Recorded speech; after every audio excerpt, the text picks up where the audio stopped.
अब देखो जो अपना पॉइंट था वो था एन ओमीय प्रतिरोध। ये हेडिंग लिखी थी मैंने, एन ओमीय प्रतिरोध। अब एन ओमीय प्रतिरोध का मतलब क्या होता है? जिसमें ओम के नियम के अनुसार ग्राफ नहीं बनता, मतलब जिसमें सीधा ग्राफ नहीं बनता है ना, उसको हम क्या बोलेंगे? अनोमीय प्रतिरोध। ठीक है, तो इसके ग्राफ पहले इसके एग्जाम्पल लिख देता हूं, इसके उदाहरण कौन कौन से हैं। ठीक है, तो एक तो है इसका है डायोड, ये अपने पढ़ेंगे 16 चैप्टर में। डायोड है, ट्रांजिस्टर है और विद्युत अपघटन द्रव्य है।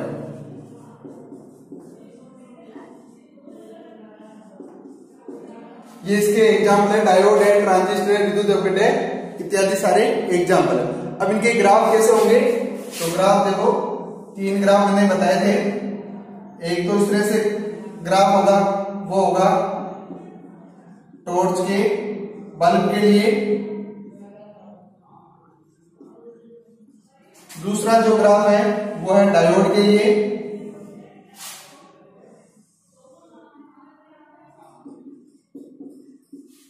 आई और ये वी। और जो तीसरा ग्राफ है वो है विद्युत अपघटन द्रव्य के लिए। ये प्रारंभिक अवस्था से नहीं है, थोड़ा सा आगे जाके फिर इस तरह से। तो यह है आई और वी विद्युत अपघटन द्रव्य के लिए। तीनों ग्राफ बना लो। ये 3 ग्राफ है, हेडिंग है अनोमीय प्रतिरोध। तो ये क्वेश्चन पूछ सकता है कि 1 नंबर का कि अनोमीय प्रतिरोध के कोई 2 उदाहरण लिखिए। तो डायोड है, ट्रांजिस्टर है, विद्युत अपघटन द्रव्य है, निर्वात नली है इत्यादि काफी सारे एग्जाम्पल है। उसके आगे ये 3 ग्राफ है जिनमें ग्राफ सीधा नहीं बनता है ना, उसको हम क्या बोलेंगे? अनोमीय प्रतिरोध। तो 3 ग्राफ कौन कौन से हैं? आई और बी। पहला है टॉर्च के बल्ब के लिए, दूसरा है डायोड के लिए और तीसरा है विद्युत अपघटन द्रव्य के लिए।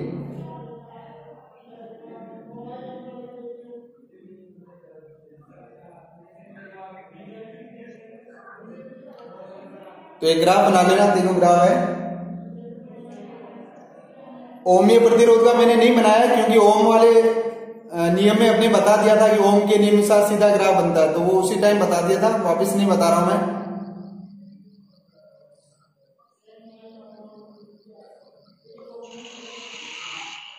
इनका अभी तक कोई क्वेश्चन नहीं पूछा बोर्ड एग्जाम में, बस तुम तो ग्राफ 1 नंबर का कभी पूछ ले एग्जाम में तब जरूर बता देना कि 3 में से कोई सा भी ग्राफ बनाना, तो ये ग्राफ हो जाएगा।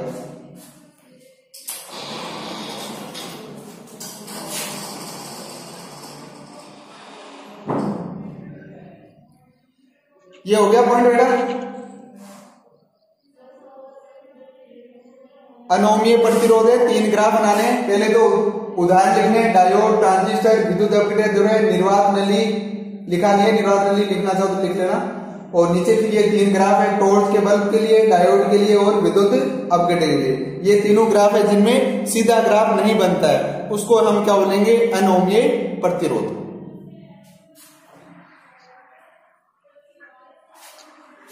हो गया बेटा, नेक्स्ट पॉइंट करें।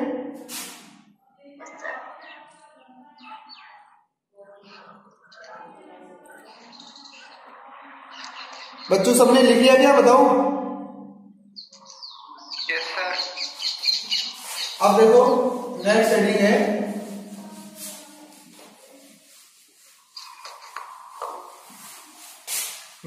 है प्रतिरोधकता व ताप के मध्य ग्राफ। अब ये हेडिंग है प्रतिरोधकता व ताप के मध्य ग्राफ।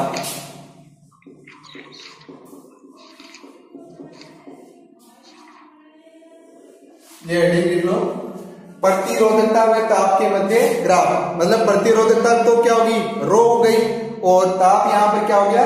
टी हो गया। तो यहां पर हम तीनों के लिए अलग अलग पढ़ेंगे, 3 या 4 हो जाएंगे। चालक है, कुचालक है, अर्धचालक है और मिश्र धातु है। तो सबसे पहले हम किसके लिए पढ़ेंगे? चालक के लिए। यहां पर दिखाई दे रहा है, यहां पर फर्स्ट हेडिंग लिखो चालक। चालक मतलब धातु के लिए। ठीक है, तो इसके लिए फर्स्ट पॉइंट क्या होगा कि ताप बढ़ाने पर ताप बढ़ाने पर प्रतिरोधकता बढ़ती है। मैंने देखो एरो के हिसाब से बता रखा है, ज्यादा थोड़ी कुछ नहीं लिखना, इसमें थ्योरेटिकल क्वेश्चन नहीं आएगा, इसमें आएगा तो 1 नंबर का कोई क्वेश्चन आएगा।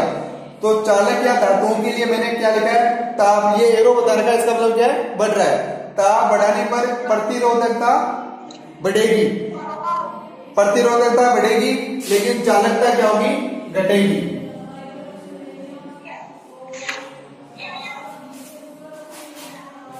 ठीक है, ये शॉर्ट क्वेश्चन के लिए है, तुम्हारे लॉन्ग क्वेश्चन में इसका कोई क्वेश्चन नहीं आएगा। शॉर्ट क्वेश्चन में ये होगा कि चालकों के लिए प्रतिरोधकता का मान घटता है या बढ़ता है। तो तुम्हें क्या बताना है कि ताप बढ़ाने पर प्रतिरोधकता का मान तो बढ़ता है, लेकिन चालकता का मान घटता है। क्यों? क्योंकि चालकता प्रतिरोध के क्या होती है, व्युत्क्रमानुपाती होती है। ठीक है, अब इसका ग्राफ है, ग्राफ कैसे बनाओगे, ये इस तरह से इसका ग्राफ हो जाएगा, ये रो और ये टी। अब इसके लिए एक इक्वेशन हो जाएगी, कौन सी, रो नॉट रो टी लिख लेना, रो मतलब टी टाइम के लिए rho naught 1 plus alpha del T. अब यहां पर अल्फा क्या है, प्रतिरोधकता ताप गुणांक है, प्रतिरोधकता ताप गुणांक। ये धातुओं के लिए क्या होता है, धनात्मक होता है, धातुओं के लिए क्या होता है, धनात्मक। इक्वेशन लिख लेना, रो इसके नीचे लिखा T equal rho naught 1 plus alpha del T. Alpha यहां पर क्या है, प्रतिरोधकता ताप गुणांक, प्रतिरोधकता ताप गुणांक धातुओं के लिए इसका क्या होता है, वैल्यू धनात्मक होती है।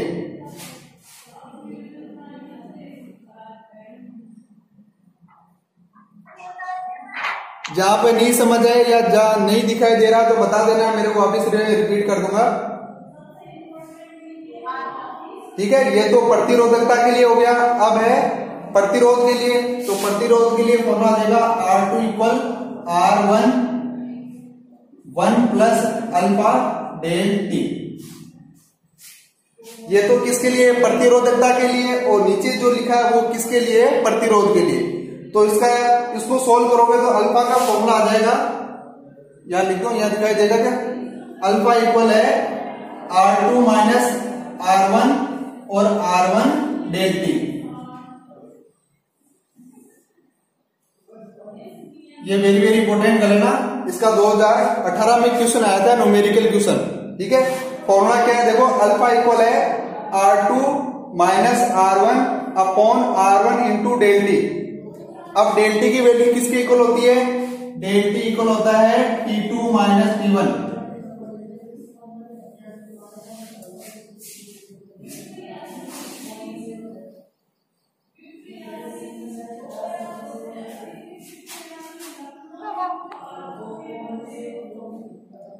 वापिस बता देता हूं मैं, वापिस मैं रिपीट कर रहा हूं। अपनी हेडिंग है प्रतिरोधकता व ताप के मध्य ग्राफ। ठीक है, तो उसमें पहले सबसे पहले किसके लिए करें, चालक के लिए, चालक मतलब धातुओं के लिए। तो उसमें मैंने पहला पॉइंट क्या लिखा है कि ताप में वृद्धि करने पर प्रतिरोधकता का मान बढ़ता है।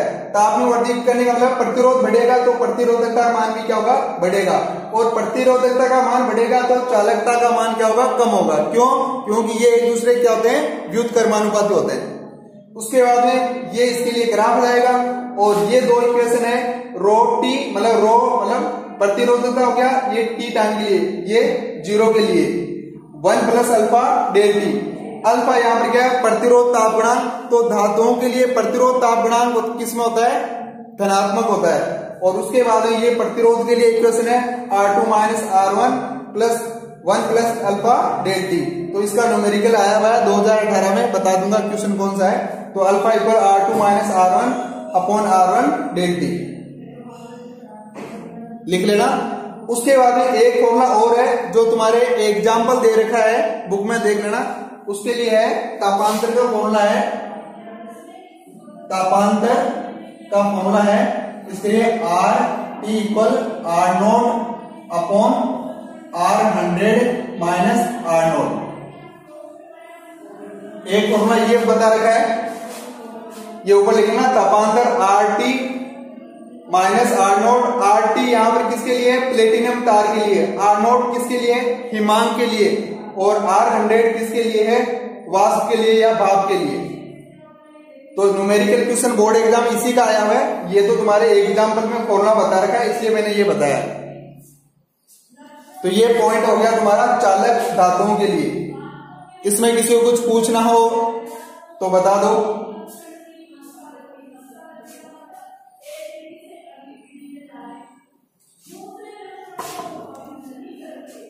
इसमें किसी को कुछ पूछना हो तो बता दो बेटा, क्योंकि इसमें शॉर्ट क्वेश्चन आएंगे, लॉन्ग क्वेश्चन कोई नहीं आएगा। तो जितने क्वेश्चन बनते हैं ना इस टॉपिक के, वो सारे मैंने तुम्हें बता दिए।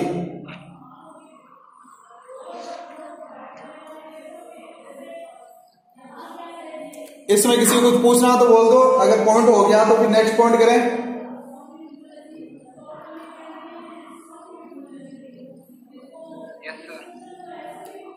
बेटा साथ साथ लिखते रहना, तुम लिखोगे नहीं तो फिर तुम्हें चीज समझ नहीं आएगी, क्योंकि वापस जब रिपीट कराऊंगा तो वही पॉइंट रिपीट कराऊंगा जो तुम्हें जिसमें ज्यादा डाउट है, क्योंकि वापस लिखूंगा तो वापस उतना ही टाइम लगेगा। तो कॉपी में साथ साथ लिखते रहना। ये जैसे चैप्टर खत्म होगा उसके बाद अपने 5 साल के बोर्ड के पेपर कर लेंगे, तुम्हें पता लग जाएगा क्वेश्चन कैसे कैसे पूछे हैं। ये हो गया चालक धातु। अब नेक्स्ट पॉइंट है इसका, है अगला पॉइंट है, लिख दिया ना सबने बच्चों? बेटा लिख लिया ना सबने? Yes sir. अगला है जो सेकंड पॉइंट है,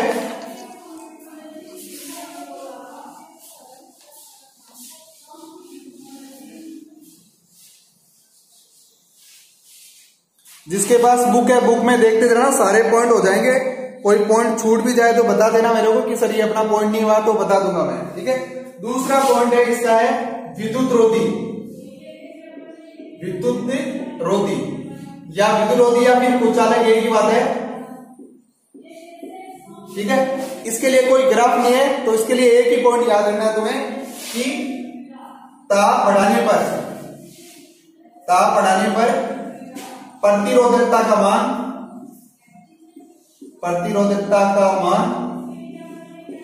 चरघातांकी रूप से, मतलब बिल्कुल कम, चरघातांकी रूप से कम हो जाता है। तो इसमें ये पॉइंट याद रखना कि विद्युत रोधी या कुचालक लिए कोई ग्राफ नहीं है। ये स्टेटमेंट याद रखना कि ताप बढ़ाने पर प्रतिरोधकता का मान चरघातांकी रूप से क्या हो जाता है? कम हो जाता है, ठीक है। और इसके लिए एक इक्वेशन है, वो इक्वेशन कौन सी है? रो इक्वल रो नोट ई, या आ जाएगा इसके ऊपर है ई जी अपॉन 2 kBT। वापस देख लेना, रो इक्वल लिखा मैंने रो नोट ई की पावर है ई जी अपॉन में ये, उसके बाद में 2 kBT। अब इसका मतलब क्या, वो शब्द लिख रहा हूं मैं। जो Eg है इसको बोलेंगे वर्जित ऊर्जा अंतराल, वर्जित ऊर्जा अंतराल, ठीक है। जो Kb होगा ये तुम्हारा 11th क्लास में पढ़ा हुआ है, वोल्टेज मान कांस्टेंट या वोल्टेज मान नियतांक, और T यहां पर है वो है तापमान।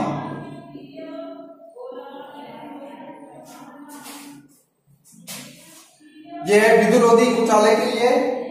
वापिस रिपीट कर रहा हूं कि ताप बढ़ाने पर प्रतिरोधकता का मान चरघातांकी रूप से कम हो जाता है और बाद में क्या हो जाता है? शून्य हो जाता है।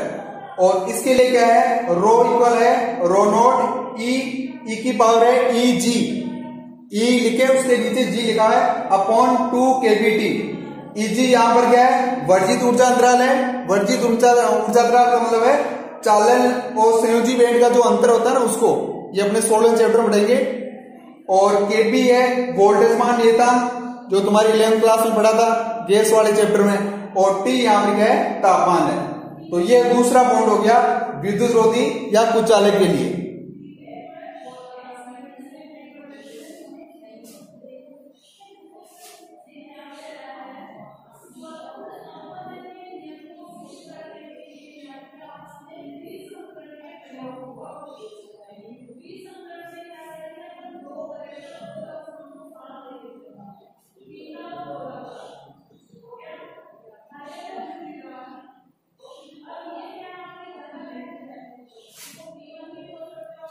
ये हो गया तो बता देना। दूसरा पॉइंट है विद्रोही कुचालक के लिए, इसका कोई क्वेश्चन नहीं पूछा अभी तक, पर तुम्हें थोड़ा बहुत याद रखना है कि प्रतिरोधक का मान घटता है या बढ़ता है, ये इक्वेशन याद रखना ये वाली।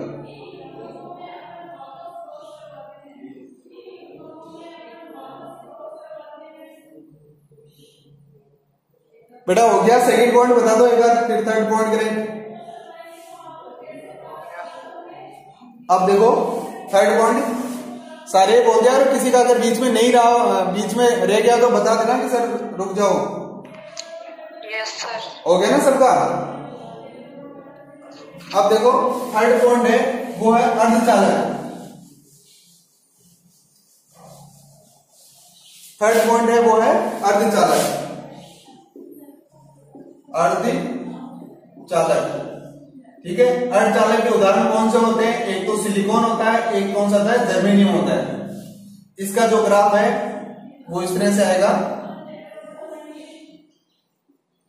रो और टी। इसका भी क्या होगा? ताप बढ़ाने पर प्रतिरोधकता का मान क्या हो जाता है? कम हो जाता है। और चौथा इसमें नीचे लिख देता हूं, मिश्र धातु के लिए, ठीक है। मिश्र धातु के लिए क्या हो जाएगा? मिश्र धातु के लिए ग्राफ होगा इस तरह से, रो और ये टी, ठीक है। ये ताप पर कम निर्भर करता है, ताप पर कम निर्भरता, लेकिन इसकी प्रतिरोधकता क्या होती है? अत्यधिक होती है। प्रतिरोधकता अधिक होती है, ठीक है। ये इसका ग्राफ है, रो और टी। इसमें पॉइंट क्या है? ये ताप पर कम निर्भर करता है और इसकी प्रतिरोधकता का मान क्या होता है? ज्यादा होता है। अब इसमें एक उदाहरण है मिश्र धातु का, वो है नाइक्रोम, ठीक है। नाइक्रोम मिश्र धातु होती है। ये किसका कॉम्बिनेशन होती है? मिश्र धातु का मतलब हो गया दो या दो से अधिक धातुएं मिलकर बनी होती है, उसको क्या बोलेंगे? मिश्र धातु। तो यहां पर मिश्र धातु किसके लिए होगी? निकल और क्रोमियम का, ठीक है। तो इसमें Ni, निकल तो होता है कितना? 80% और 20% होता है इसमें क्रोमियम। हालांकि इतना डीपली तुम्हारे क्वेश्चन पूछा नहीं जाएगा, लेकिन अपने कोई गुंजाइश नहीं छोड़ रहे हैं, तुम्हें सारे पॉइंट बता रहा हूं कि नाइक्रोम एक मिश्र धातु होती है जिसमें निकल होता है, वो तो होता है 80%, ठीक है। और जो क्रोमियम होता है वो कितना होता है? 20% होता है। तो ये तुम्हारे 4 पॉइंट है अर्धचालक का। एग्जाम्पल लिख लेना, सिलिकॉन और जर्मेनियम। ताप में वृद्धि करने पर प्रतिरोधकता मान कम होता है। उसके बाद एक मिश्र धातु है, तो मिश्र धातुओं के लिए ताप पर कम निर्भरता है, प्रतिरोधकता अधिक होती है। इसका उदाहरण लिख लेना नाइक्रोम। निकल और क्रोमियम का दोनों का कॉम्बिनेशन होता है, तो निकल तो होता है 80% और क्रोमियम होता है 20%। तो ये तुम्हारा पॉइंट कंप्लीट हो गया, प्रतिरोधकता व ताप के मध्य ग्राफ।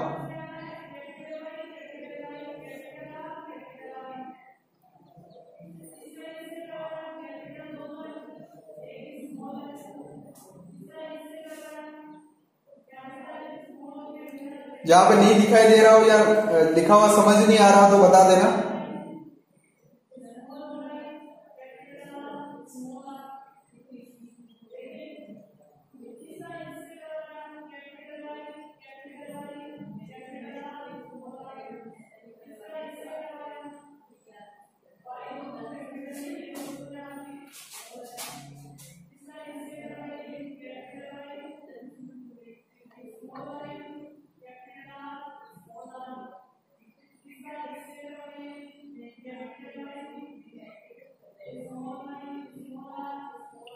लिख लिया तो बता देना बेटा।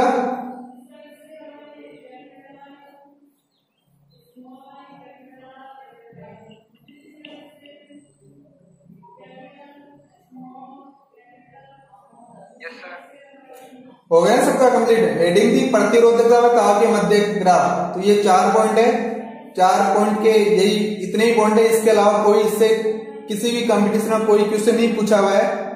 जितने भी क्वेश्चन बनते हैं वो सारे तुम्हें इससे रिलेटेड बता दिए। अब देखो नेक्स्ट पॉइंट है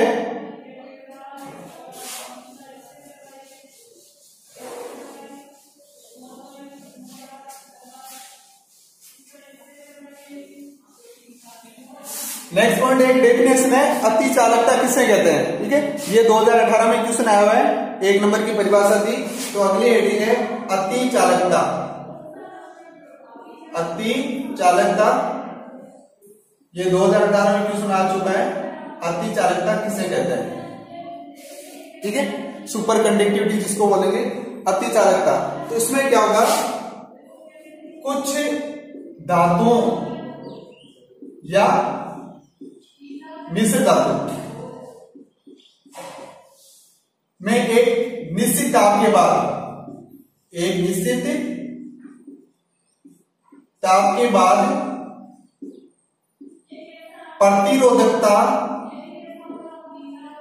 प्रतिरोधकता असामान्य रूप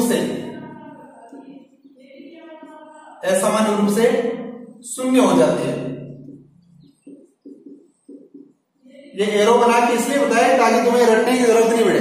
ठीक है, जब भी तुम्हें कोई परिभाषा हार्ड लगे, ठीक है, समझ नहीं आ रही है, तो उसको बनाने का एक है छोटा सा है, एक एरो टाइप में बना लो, लैंग्वेज बाद में पूरी लिख लेना एग्जाम में, लेकिन समझने के हिसाब से देखो क्या है।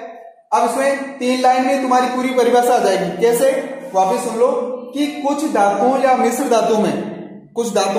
धातु में एक निश्चित ताप के बाद प्रतिरोधकता मान असामान्य रूप से, होना नहीं चाहिए लेकिन असामान्य रूप से घटकर क्या हो जाता है, शून्य हो जाता है।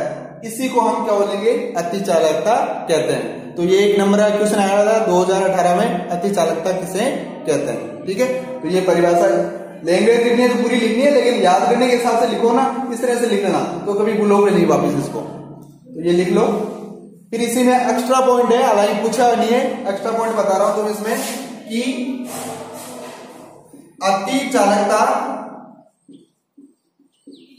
के अंदर जब चुंबकीय क्षेत्र शून्य हो जाता है, चुंबकीय क्षेत्र क्या हो जाता है, शून्य हो जाता है, उसको बोलते हैं मेसनर प्रभाव। मेसनर प्रभाव। अब ये पॉइंट तुम्हें तभी पता चलेगा जब तुम सारी बुक एकदम डीपली पढ़ोगे, गहराई से पढ़ोगे, एक एक वर्ड। ठीक है, ऐसे पढ़ोगे तुम्हें ये पॉइंट पता ही नहीं चलेगा ये पॉइंट है या नहीं है। ठीक है, तो मेसनर प्रभाव किसे कहते हैं, तो अति चालकता की स्थिति में चुंबकीय क्षेत्र का मान क्या हो जाता है, शून्य हो जाता है, तो उस प्रभाव को क्या बोलेंगे, मेसनर प्रभाव बोलेंगे। और इनका ताप बहुत ही अल्प होता है। कितना होता है, अल्प ताप। अल्प ताप कितना होता है, 10 केल्विन से 0.1 केल्विन के बीच में होता है।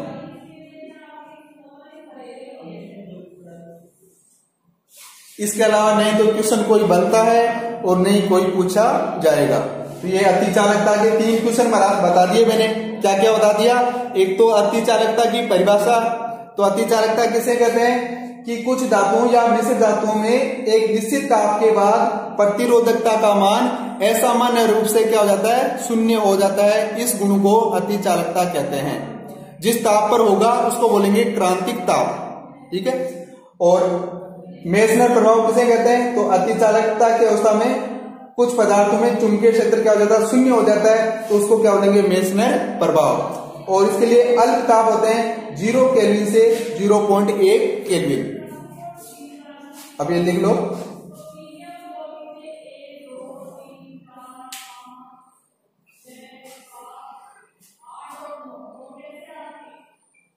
जहां पे नहीं दिखाई दे रहा बेटा बता देना, क्योंकि ज्यादा बड़ा लिखूंगा फिर वो नीचे तक पूरा भी बार बार मिटाना पड़ेगा, इसलिए अगर नहीं दिखा दे रहा तो बता देना।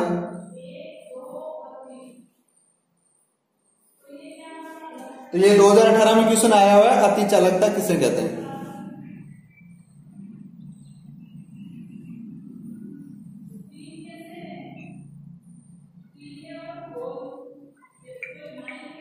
इसके बाद बस 1 दिन का चैप्टर और है, उसके बाद ये 5वां चैप्टर अपना पूरा हो जाएगा।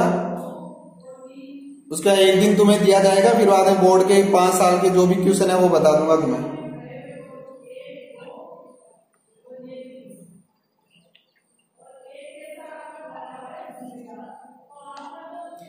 ये हो गया बेटा, पॉइंट हो गया पूरा कंप्लीट। तो नेक्स्ट पॉइंट करें। Yes sir. अब देखो नेक्स्ट पॉइंट है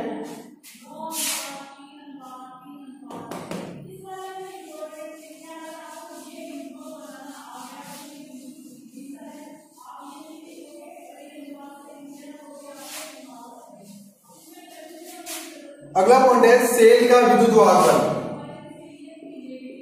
सेल का विद्युत वाहक बल,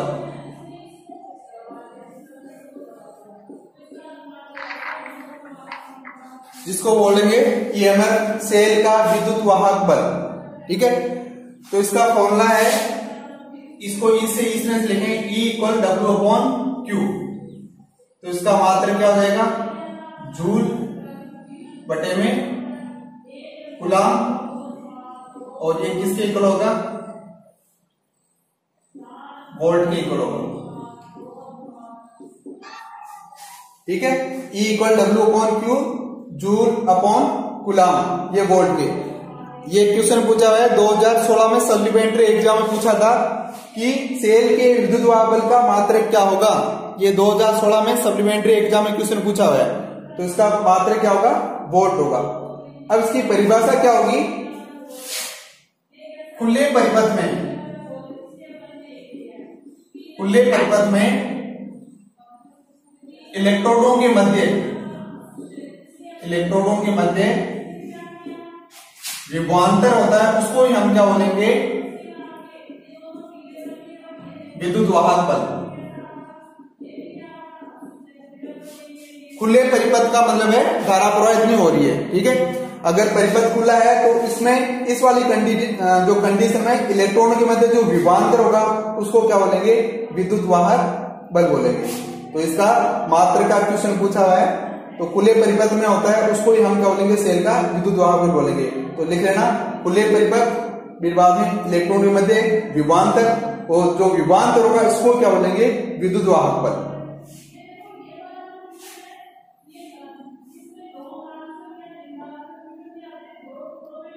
तो ये भी क्वेश्चन पूछा हुआ है, सेल के विद्युत वाहक बल और टर्मिनल वोल्टता जो नेक्स्ट पॉइंट बताऊंगा उसमें अंतर लिखिए। तो खुले परिपथ में है, इसका मतलब विद्युत वाहक बल होगा, और बंद परिपथ में इसका मतलब टर्मिनल वोल्टता होगा।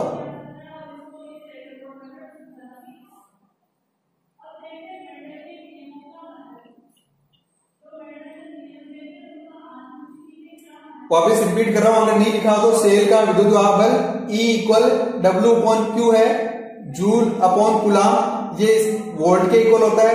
फिर इसकी परिभाषा क्या होगी कि खुले परिपथ में अर्थात परिपथ में धारा प्रवाहित नहीं हो रही है, तो इलेक्ट्रॉनों के मध्य जो विभवांतर होगा उसको क्या बोलेंगे, सेल का विद्युत वाहक बल बोलेंगे। हो गया, ये बता देना एक बार। Yes sir. उसके बाद में है टर्मिनल वोल्टता।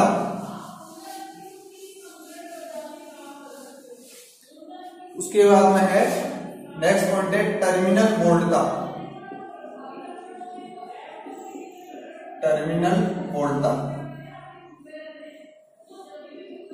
ठीक है, टर्मिनल वोल्टता का मतलब अभी तुम्हें बताया था कि परिपथ क्या होगा, बंद होगा।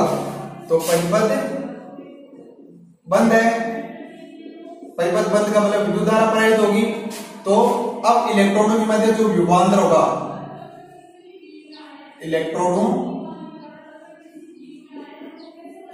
के मध्य जो विभवांतर होगा इसको क्या बोलेंगे, टर्मिनल वोल्टता।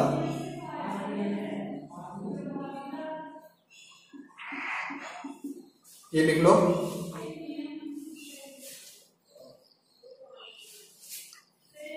ये 2017 में क्वेश्चन पूछा हुआ है कि सेल का विद्युत वाहक बल तथा टर्मिनल वोल्टता किसे कहते हैं। जो मैं बता रहा हूं वो इंपोर्टेंट लगाते जाना, और जैसे तुम्हें पेपर कराऊंगा तुम्हें याद रहेगा कि हाँ ये मैंने बताया था कि कौन से ईयर में आया, कौन से ईयर में नहीं आया। तो क्वेश्चन याद रखना, कौन कौन से क्वेश्चन बता रहा हूं कि क्वेश्चन क्या पूछा हुआ है, सेल का विद्युत वाहक बल तथा टर्मिनल वोल्टता किसे कहते हैं। तो दोनों की परिभाषा लिखनी थी, 1 नंबर का क्वेश्चन आया हुआ है।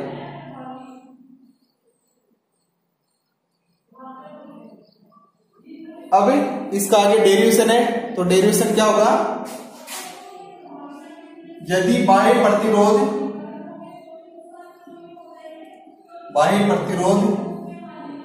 R हो तो V बराबर आएगा IR। यदि आंतरिक प्रतिरोध आंतरिक प्रतिरोध है बताऊंगा अभी, ये डेरिवेशन हो जाने के बाद। आंतरिक प्रतिरोध स्मॉल आर हो तो ये आ जाएगा small v equal I R. तो अब विद्युत दाब होगा वो किसके बराबर होगा, E equal v plus v।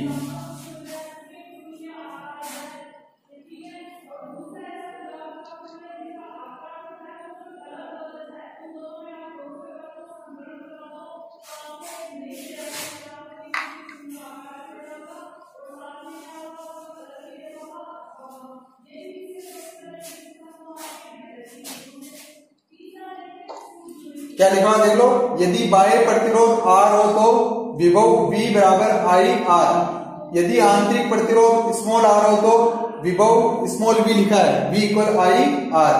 तो कुल विद्युत दाब किसके इक्वल होगा, E equal V plus V। अब दोनों की वैल्यू रख दो इसमें।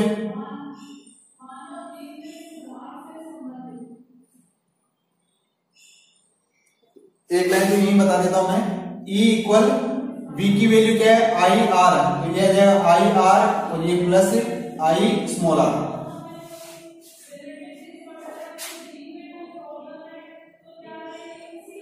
ये आ लेना E equal I R plus I R. अब इसका स्टेप ऊपर लिख रहा हूं, आई कॉमन ले लेंगे, आई कॉमन ले लिया, E इक्वल आई कॉमन ले लिया तो ये आ जाएगा R प्लस R। तो I इक्वल फॉर्मूला क्या आ जाएगा, E R प्लस R। तो ये तो आएगा I का फॉर्मूला।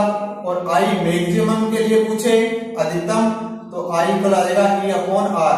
अब बाह्य प्रतिरोध क्या आ जाएगा, 0 हो जाएगा। ये सारे न्यूमेरिकल में तुम्हें काम आएंगे, क्वेश्चन बता रखे अपने सारे।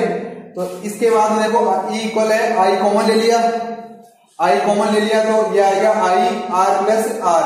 तो I इक्वल क्या आ जाएगा, E R प्लस R। तो मैक्सिमम के लिए पूछे, क्वेश्चन ध्यान से देख लेना, क्वेश्चन दिया हुआ भी है तुम्हारे। अगर मैक्सिमम करंट पूछे, विद्युत धारा पूछे, तब बाह्य प्रतिरोध का, ठीक है, सिर्फ आंतरिक प्रतिरोध का ही लेना है। तो I maximum equal E upon R।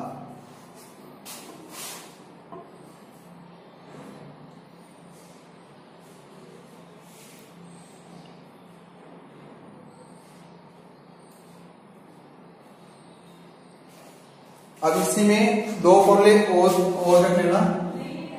यदि परिपथ बंद है, यदि परिपथ बंद है, परिपथ बंद का मतलब यहाँ पर क्या हो रहा है, विद्युत धारा प्रवाहित हो रही है। पहले कल भी बता था तुम्हें, यहाँ पर बंद का मतलब वैसे बंद मत समझना, परिपथ बंद है मतलब विद्युत धारा प्रवाहित हो रही है। तो उसके लिए टर्मिनल वोल्टता का फॉर्मूला क्या होगा, टर्मिनल वोल्टता। तो उसके लिए होगा V equal E minus I R. और यदि परिपथ खुला है,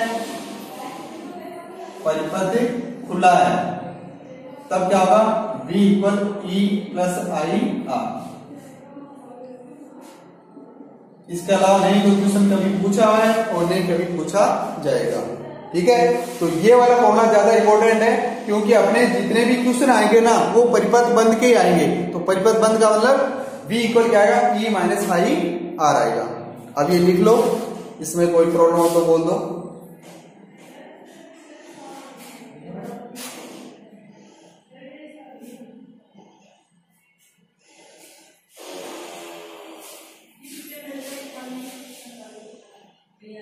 जो जो क्वेश्चन पूछे हैं बोर्ड एग्जाम वो तुम्हें साथ साथ बताया जा रहा हूं मैं। फिर भी एक बार कुछ प्रॉब्लम या समझ नहीं आया तो बता देना वापिस।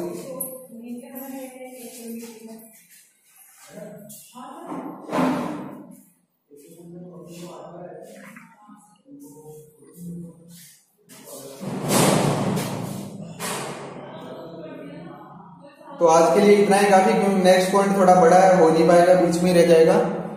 इसमें कुछ किसी को पूछना हो तो बोल दो बेटा।